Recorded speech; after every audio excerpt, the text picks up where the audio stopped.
What we've been looking at is a trip to the moon. It's an illustration from a book by Jules Verne written in the last century, long before such a voyage through space was even conceived of as possible. Reality has more than once been foreshadowed by fiction.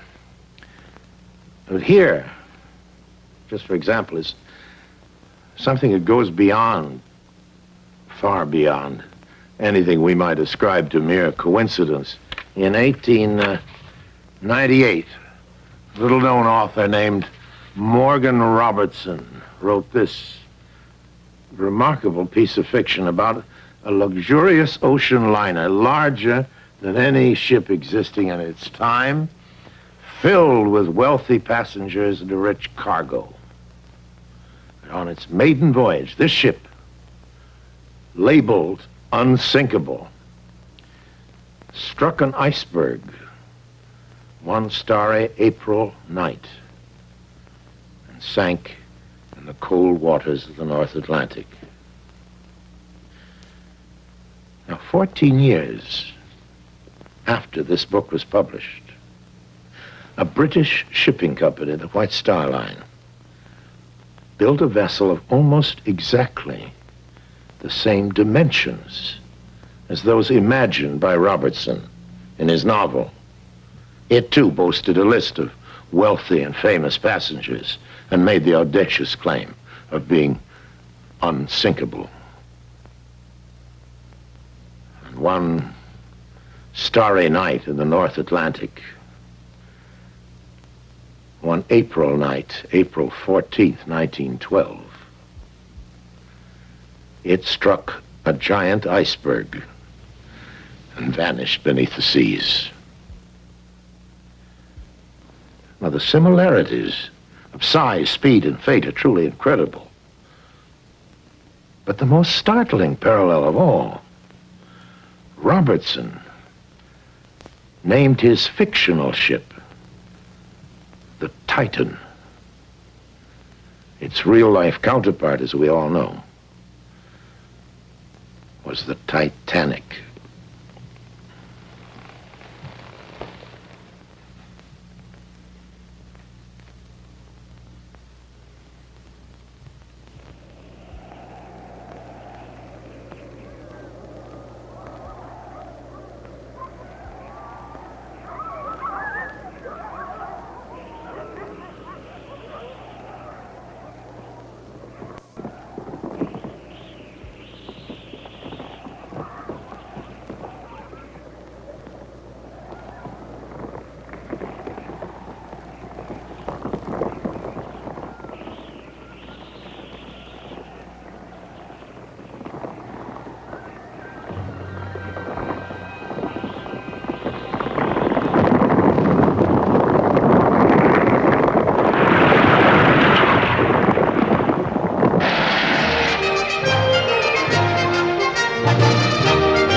dead ahead, sir.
When the Titanic went down, nations around the world were stunned. It became known as the worst maritime disaster in history. Millions of people lost confidence in technological progress. No other modern event has inspired such a steady and overwhelming flow of books and novels and poems and songs and movies, lost in the depths of a dark and frozen sea. It's captivated the public imagination for decades, and now has inspired a daring team of scientists and explorers to launch an unprecedented expedition of historical discovery. At the renowned Explorers Club in New York City, this incredible expedition, more than 5 years in the planning, receives best wishes and words of wisdom from famed radio commentator Lowell Thomas. And of course, I told about the sinking of the Titanic, which was one of the major naval disasters of all time. Expedition leader Michael Harris announces dramatic plans to search for and locate the great ship Titanic, and then to actually film the famous vessel as it lays in its watery grave more than 2 miles beneath the storm-tossed North Atlantic seas. But we all intend to discover the Titanic.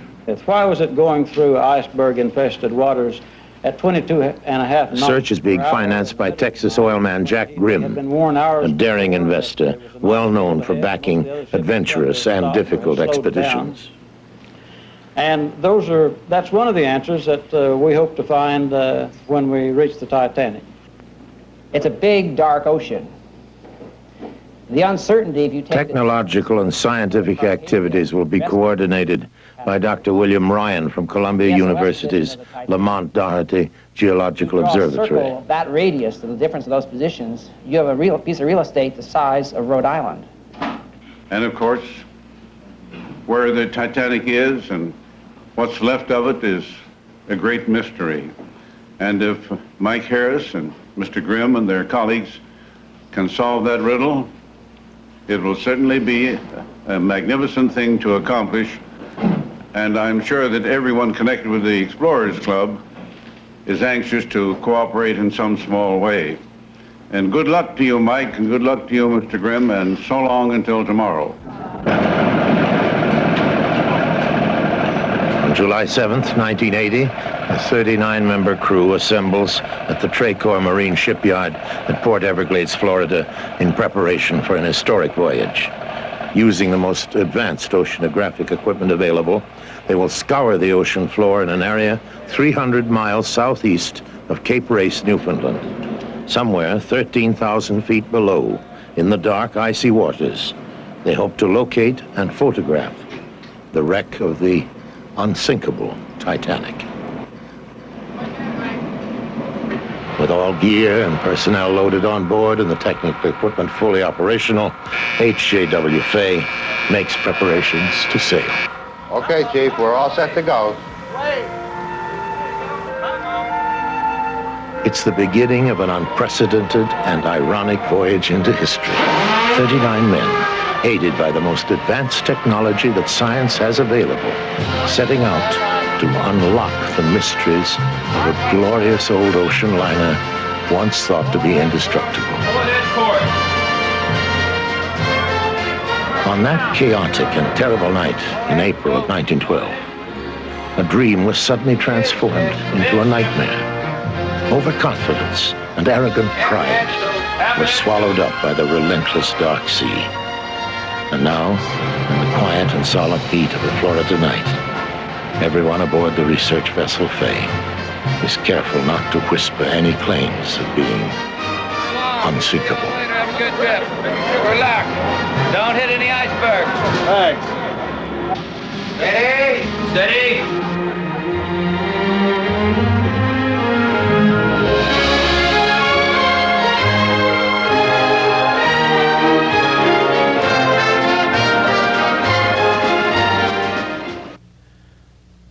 The research vessel Fay departed Bermuda on July 26 and set course for the North Atlantic according to the coordinates given by the Titanic's last SOS.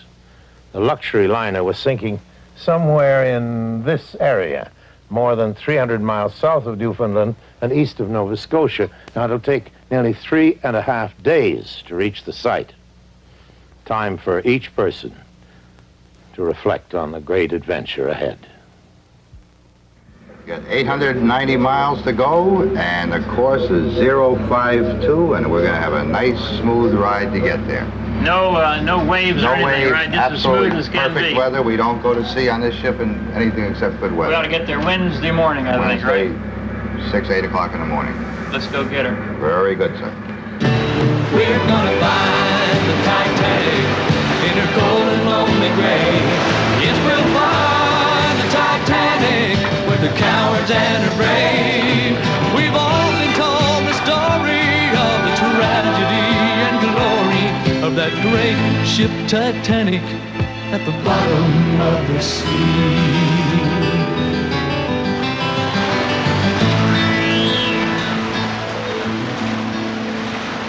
Norm, why did you decide you wanted to captain the Fay to go find the Titanic? Well, the regular captain wasn't available, and I knew the ship. I know the ship as well as anybody, so I figured I'd better take it myself. You don't care anything at all about actually being here to find the Titanic? Maybe a little bit. The place at which Titanic thought it was at the time it sent out its SOS signal is right here at this spot we've labeled Site 1. Let's put it, we got one some kind of a marker on there. She was headed in this way, ran into the ice pack that was about in here somewhere. The next nearest ship was the Californian, which was headed in pretty much the same direction and was ahead of Titanic. When she got to the ice along about 10 o'clock at night, her company policy was that they would stop and just wait it out. And so she stopped, and it was while she was stopped that Titanic came in and hit the ice. Yeah. Some people think that people on the Titanic could see the Californian, in which case one of these two positions is in error because they're too far apart for that in any realistic way. So the Titanic could conceivably have been up as far north as here if the Californian's position was right. Or if in fact we find the Titanic here where she thought she was, then in fact the Californian has to be down here. Either that or it exonerates Captain Lord of the Californian, who claimed that he was too far away to have been any use. That's just one of the arguments that will resurface, I presume. And we hope we'll be able to clear that up.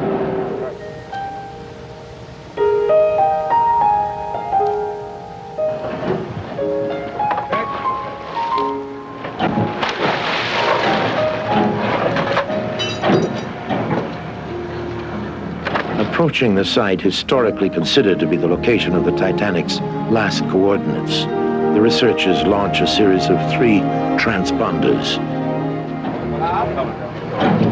They are dropped into the ocean at 5-mile intervals in a triangular pattern around the site.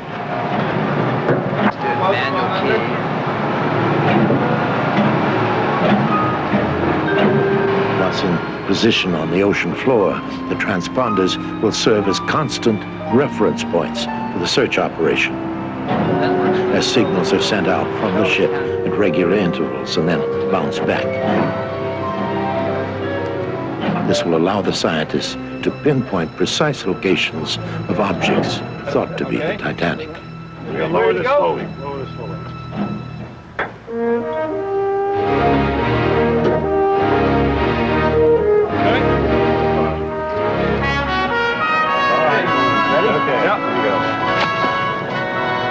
Now, watch your sink. There she goes. Let's hope this is not another disaster at sea.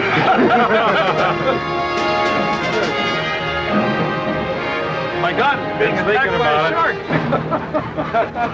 Hey, a fish is nibbling at the line. That's what's wrong. It's thinking. There it goes. Goodbye. Down it goes. Now, this is the final. One more success. As we came into the area, we headed north. The terrain was fairly smooth, and then we came across the sharp canyon that marks the southern part of the area, and continued to steam north. You can see that the topography is somewhat rough, and at this point we began launching a transponder. You can see the signal calling the transponder is this mark along in here. The transponder is now on its way down, and we'll have our first really fixed reference point in the area based on that transponder.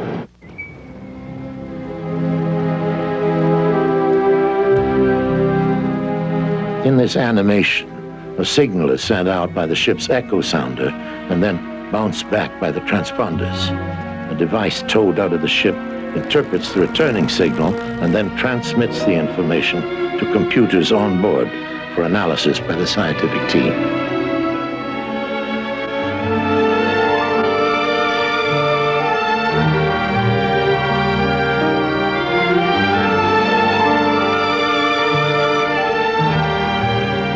Next, the crew launches the repaired bluefish. A large yellow fin has been attached to the top with a magnetometer secured to the center. This device will measure fluctuations in the Earth's magnetic field and pinpoint any unusual large metallic objects. Reg, this is the lab. Will you come right to course 245? Roger that. Come right to 245. Give me port ahead 150 RPM, 150 RPM. Port engine ahead 150 RPM. You can see side scan signal all the way out, right out to 4 seconds on the port side and starboard side. And this is the sub-bottom, 4.5 kilohertz that looks down. And this little blip right in here is the bottom. And Bob's been flying just a little under half a second. Initial data indicates that the ocean bottom is hard. And that's good news for the research team. There had been a worry that the Titanic might be covered by thick silt or buried in deep mud. So there appears to be no penetration. If we were in a place where the bottom was as soft and soupy as we've been led to believe, we ought to see more penetration than that. So you think it's a nice hard bottom? Yeah. The Titanic should be sitting on the bottom and not sunk down in silt and mud and that sort of thing. Yeah, acoustically it's a hard bottom.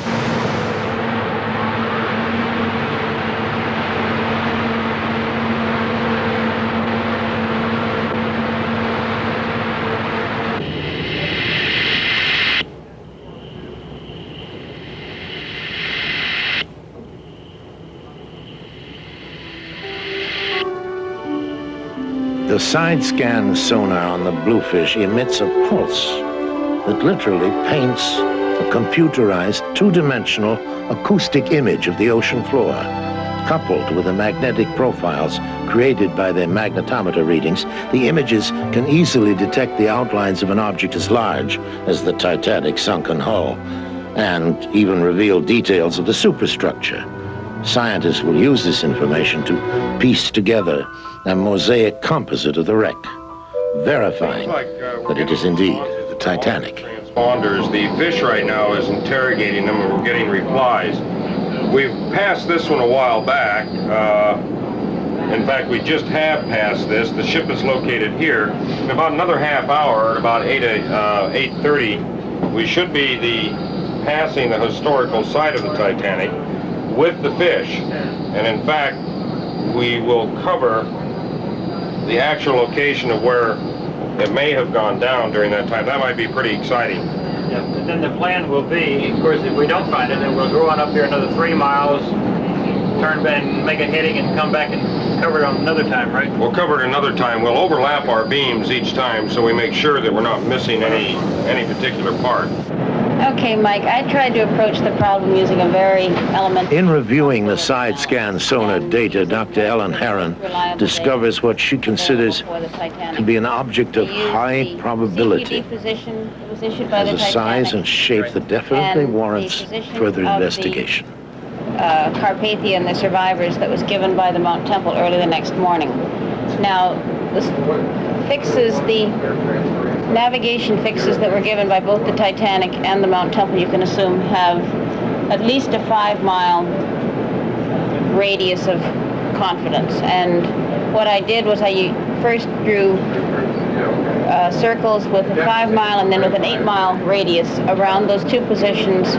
Where they intersect ought to be the most probable area where the Titanic could have gone down, somewhere between where she issued the CQD and where the survivors were sighted at the first dawn sighting the next morning. So it's an area approximately, what, 10 miles long by 6 or 8 miles wide? And that's correct. 3.3 north, 38.8 west, heading right this way.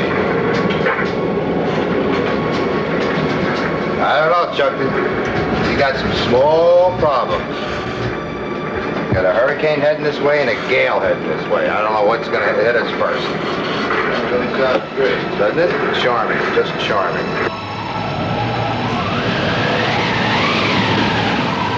Generally a southward flow for these subsidiary canyons, but in the center of the area and in one of the very high probability areas for the actual Titanic location, there was a feature that seemed to be more east-west trending than any other feature, and it just didn't seem to fit in with what we understood was the geology of the area. Could something be blocking that? Would that cause that, or what would you suspect?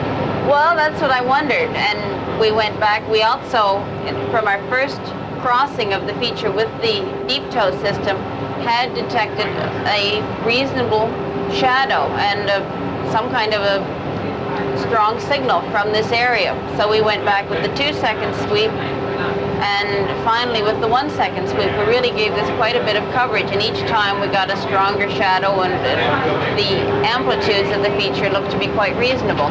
That's our little for banana. a possible target, right? Chiquita banana. Ellen, we've been through hundreds of square miles of side scan records, but we haven't seen an object like this where we really have a shadow. What do you think causes something like that? The fish is over here, and the shadow starts here and ends here. The dimensions of this shadow are such that it requires a relief of about Titanic. Yeah, this size seems to be the right size for a Titanic and width. Well, this would be the length of the Titanic, and then the height, whether it's the beam or the keel to deck, would create a shadow of about this order of magnitude. Ellen, then what you're saying is that we know the height of the fish, and measuring the length of the shadow, then you can figure out the height of the object that makes that particular shadow. That's right. It's just simple elementary geometry. Yeah. And in this case, the shadow that we saw is of the right length to reflect an object that has a relief on that would be the height or the beam of the Titanic.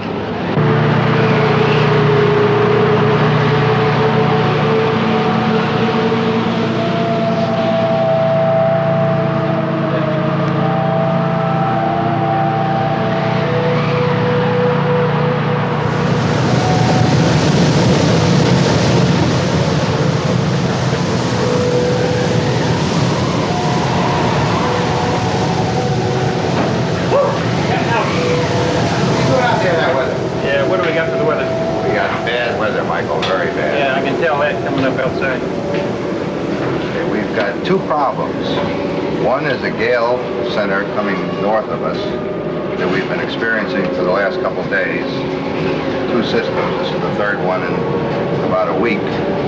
Unfortunately, this is going to pass about 120 miles closer than the last two. Thought we were supposed to have good weather today. We should have had a break today. Yeah. This gale center is... What's the barometer doing? She's dropping now, so it's getting closer. Yeah. What good news have you got? The hurricane's not here yet. That's the good news. Hurricane? Hurricane, yes, sir. Hurricane. Unfortunately, Hurricane Bonnie is located down here, and she's heading north-northwest to pass close to us.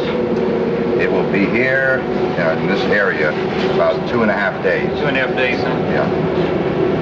Bill, we're in big trouble.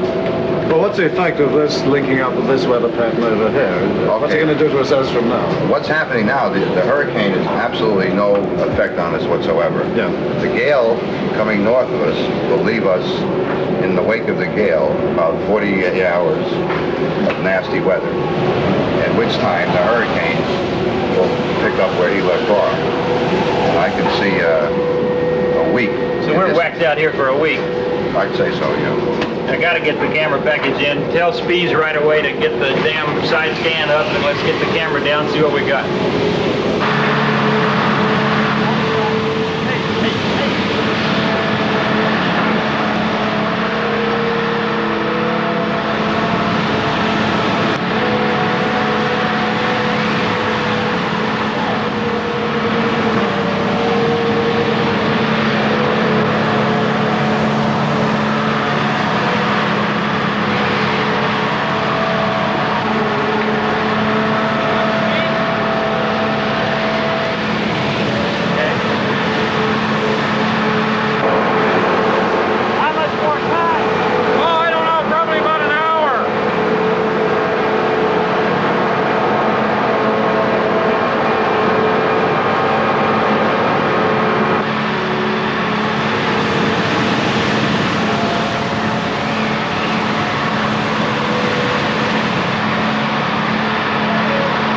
We looked at it before, we had 100 millivolts. All right.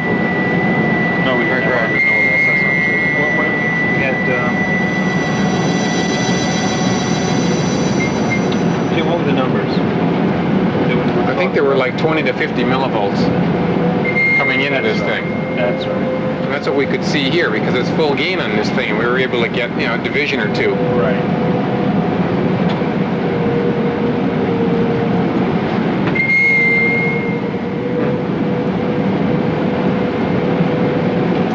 What's the matter with it? Look, just low signal level. Very low signal level. It appears that we have something operational by the sound of it. Yeah. But the signal is a factor of 100 or 500 lower than it was the last time we played this game. Something with the heat of the bottle? Not likely. I think all of a sudden you hear a snap and a crackle and nothing. Yeah, everything's behaving very well. But it's usable like this. It's just a little mysterious.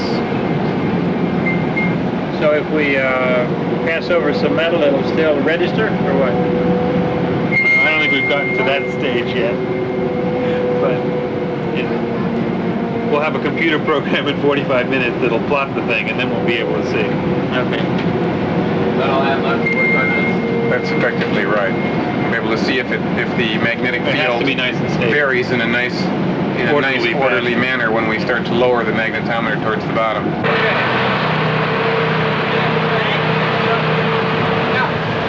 The jerry-rigged magnetometer is placed in a silver pressurized container. To give the lightweight device enough stability, it's encased in a large metal weight appropriately dubbed the yellow pig. Hopefully this added bulk will allow the makeshift instrument to safely ride out the savage currents below.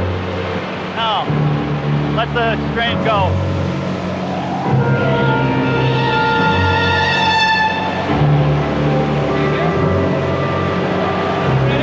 Yep.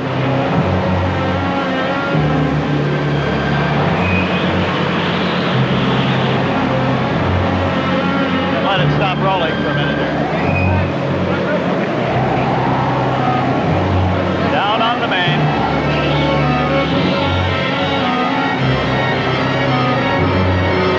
Up on the jib. Level right there. Hold it. Okay. Ready, John? Ready? Okay. Up gently on the wind.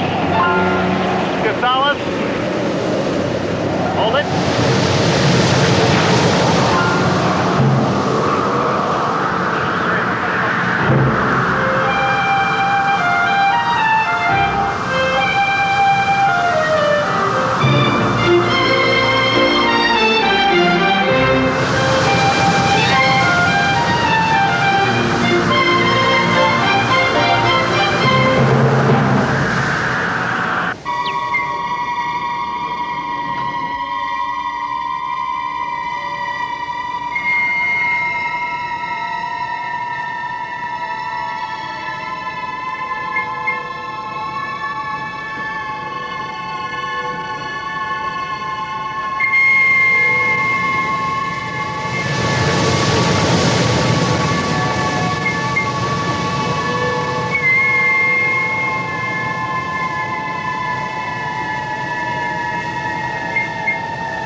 The search goes on, while the exhausted crew maintains a desperate night vigil.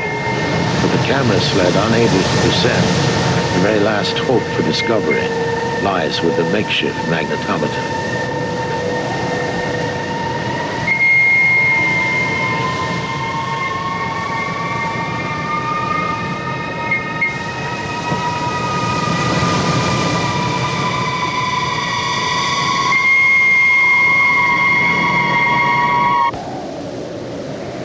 Suddenly, the magnetometer signal fails. The final chance for success is gone.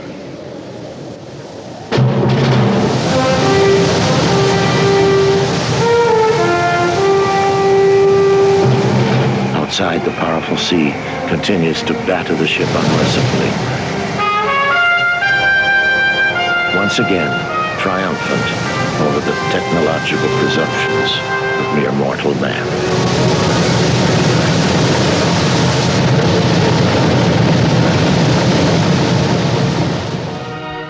The Titanic, an engineering masterpiece. In her time, she represented the sum of man's technological genius. Now, at the bottom of a dark, forbidding sea, she is tenaciously protected by the very force that put her there. Engulfed in a haze of mystery and speculation, she resides seductively just beyond our grasp. But that's soon to change. Let's examine the accomplishments of Titanic 1980. When cross-checking detailed contour charts, Dr. Ellen Herron discovered an unusual target. That target was located here. The revolutionary side-scan sonar developed by James Corsalis revealed a target with the same basic proportions as the Titanic, also at this location. Now, according to established fact, the Titanic struck an iceberg here and drifted to the northeast, putting the historical site of the sinking here, the very same spot. So all the evidence seems to point to this specific area. It's the precise location of the unsinkable Titanic. Well, armed this time with the certainty of exact coordinates and the versatile capabilities of the deep submersible Illuminaut, the expedition team will return to the North Atlantic in the summer of 1981. And there, the intrepid adventurers will descend to the ocean floor and finally touch the incredible Titanic.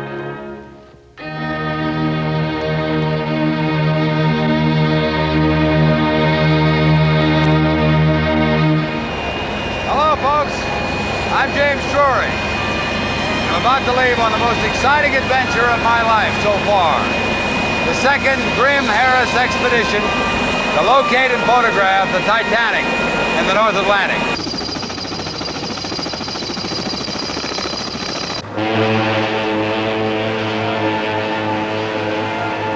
We sailed June 28th from Massachusetts aboard the Texas A&M research vessel, the Gyre.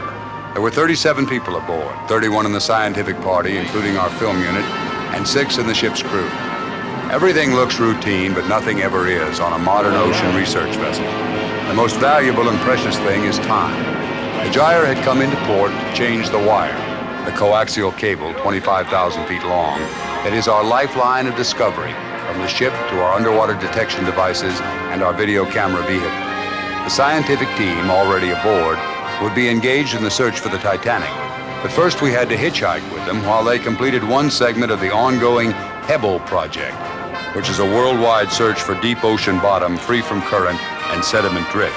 The second red dot is the Pebble site, located here, and the third is the Titanic location. The time was well spent for those of us who had not been involved in undersea exploration before. And all of us had our chance to fly the deep tow vehicle at 10 to 12,000 foot depths and take still pictures of the ocean bottom. I remember the first time I saw the Gyre. She was in dry dock in Houston for repairs. With her screws and rudder 10 feet off the floor, she was about as unglamorous a ship as I'd ever seen. 180 feet of ugly brute strength. I fell in love with it right off. This is a very special trip with some very special people. It's not your average Staten Island ferry boat ride. You can see it in the brightness and the quickness of everyone aboard. They know that they have the best chance yet of solving the mystery of the Titanic.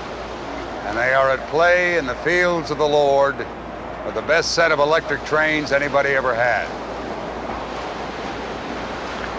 You'll meet all of those aboard as we go along, but I need to say a word about some of them. To begin with, this is a very young group. Youth is not a time of life, it's a state of mind. Youth means a temperamental predominance of courage over timidity, of the appetite for adventure over the love of ease. Nobody grows old by merely living a number of years. We grow old when we have more old memories than young dreams.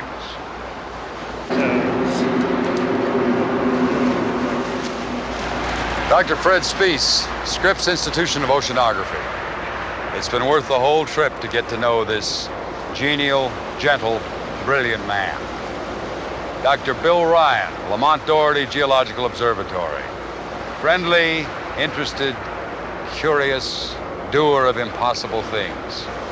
They and their staffs are the best in their field. Captain Don Armand of the research vessel Gyre, Texas A&M University.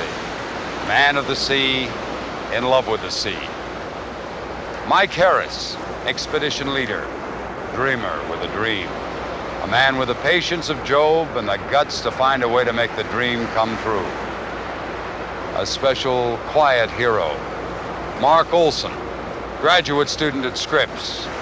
A young genius who could fabricate a part that couldn't be fabricated and that was not even in his field. Dr. Carl Lowenstein, computer expert who knows everything. And of course, Jack Grimm, a scientist, a seeker, a gambler, a self-made man in every way. He says he never grew up. He says he's looking for the Titanic because he wants to find it.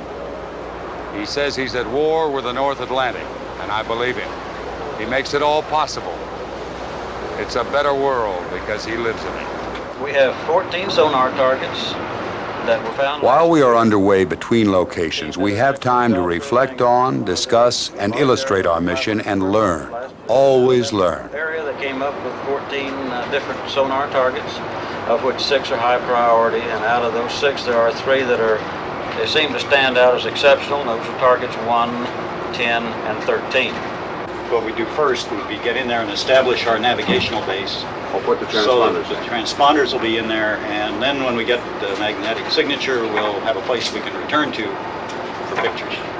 How does the magnetometer work physically? Does it send a signal to the transponder and then to the ship, or does it send a signal directly to the ship? Well, the magnetometer is mounted on the same fish as the side-looking sonar and everything, and that fish does send signals out to the transponders, and they come back to the tow body and up the wire to the ship. How do you differentiate when you find a piece of metal? That's something I don't know. Well, a piece of iron will distort the Earth's magnetic field, change its strength. So all you're doing with the magnetometer is continuously measuring the strength of the Earth's magnetic field from one point to another.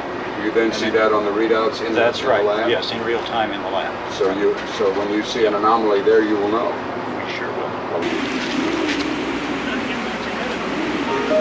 At last, we are in the Titanic area and launching our first transponder.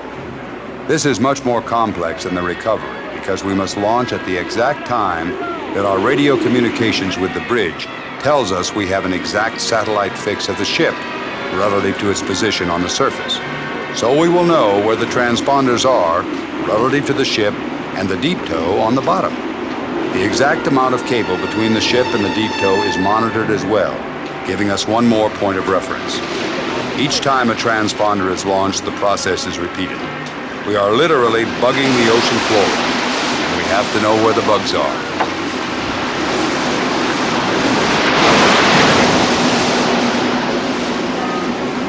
Okay, you guys, they cannot verify It is on either side once you get past the impression of the canyon walls. Both places, very flat from there on out. Yeah, we just went over, we're going over really that first target, number 6, which wasn't a very high priority. And the magnetometer didn't show anything, so... There was no magnetic anomalies. This one doesn't look like it's a Titanic. That's right, and the fish flew within a few hundred feet of it, so it appears to eliminate it as far as it being a metallic object or the hull of a vessel. Yeah, but number 13, that's the one we're looking at next. Number 13 is coming up next in a couple of hours. 13 right now. Yeah, it's the sonar target that we had from last summer, and this is really one of our number 1 priority targets, and that's it right there. These would be shadows, right, Mike? Yeah, that should represent, if this is the Titanic, that black mark should represent the Titanic, and this shadow is supposedly the outline of that particular object. So what's the scale here on this on this particular thing we're looking at? Well, this is roughly 900 feet long, and the Titanic was 882. So it's pretty close, and it shows a relief, I think, of 100 and some feet. It's about 400 feet per square here, something like that. Yeah, I guess so. So we're chugging along down this canyon, and in the next 5 or 10 minutes, we're going to be by this with the magnetometer, and it should show up over there on a scale if there's any metal associated with this particular target. Vast difference from last year, I guess, when you didn't know whether it was metal or not. Yeah, we didn't have a magnetometer yet. We have just passed Target 13, one of our top priority targets, and there has been no change in the Earth's magnetic field. 13 is a dry hole, so we're heading up the line. We're mainly in the vicinity of a canyon on the ocean floor, 15 miles long and 2 miles wide, that the scientists named Titanic Canyon. Since we can't take pictures of the bottom and operate the magnetometer at the same time, the decision is made to take pictures in hopes of finding some debris. The days race by, and it feels like sitting in traffic in a New York taxi with a meter running. Deep Tow carries 3 35mm cameras in pressure-proof housings that each have a 3,200 frame magazine. In order to develop our film, we have to recover Deep Tow, unload and reload the magazines, and make another launch. We are using a special fast film designed by Kodak for use in limited light, and it is custom packed for the underwater cameras. What do we got?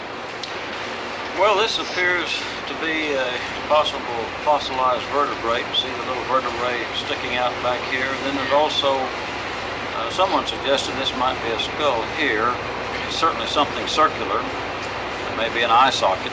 This one is a very interesting photograph. As we examine the prints, one thing becomes clear, if it wasn't clear already. The technology of Deep Tow is great. We can photograph the Titanic in minute detail once we find it.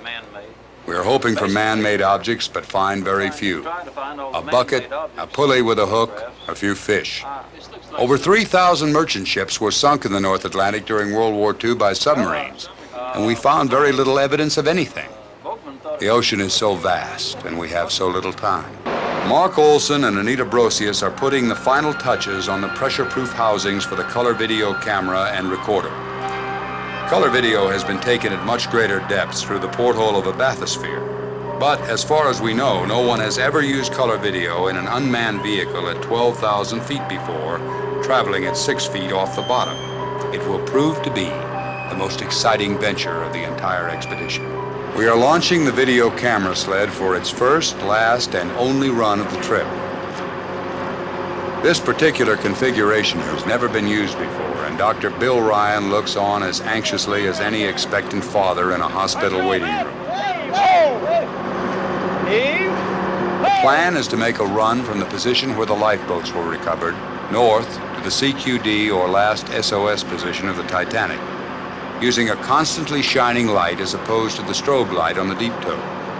These lights, like a set of truck headlights, are encased in pressure-proof housings along with their batteries and will give better illumination than we have had so far.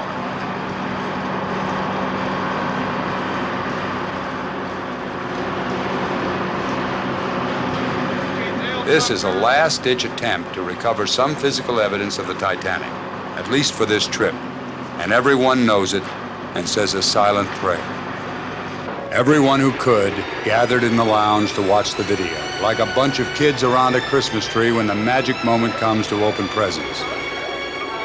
What we were seeing was greeted with great enthusiasm, even though the first few frames were nothing but flat bottom and a few fish and rocks. Look at that!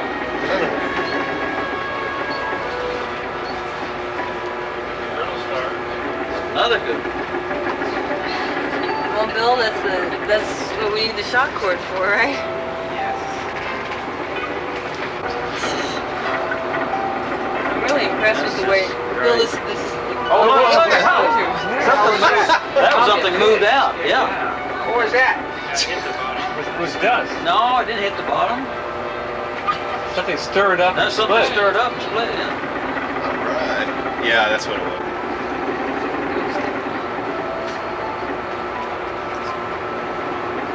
Nope, there's another fish. Upper right, see it? part, brain lock of some kind.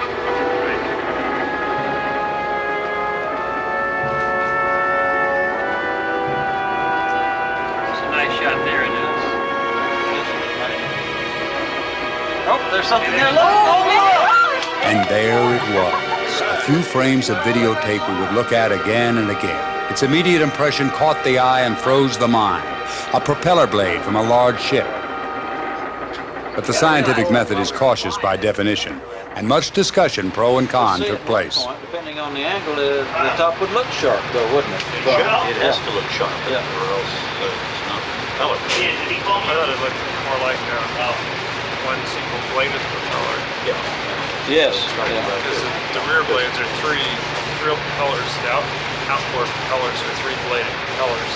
It looks like the blades are attached separately in the drawings I looked at.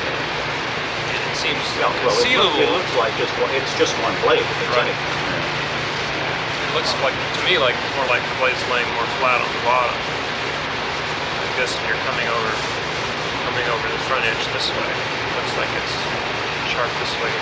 Or running along the leading edge of the blade, rather than sticking up at some angle and being buried in the rock. Jack, let's look at it again. Okay. There it is, man. Look at that. See the curvature of it? Now watch.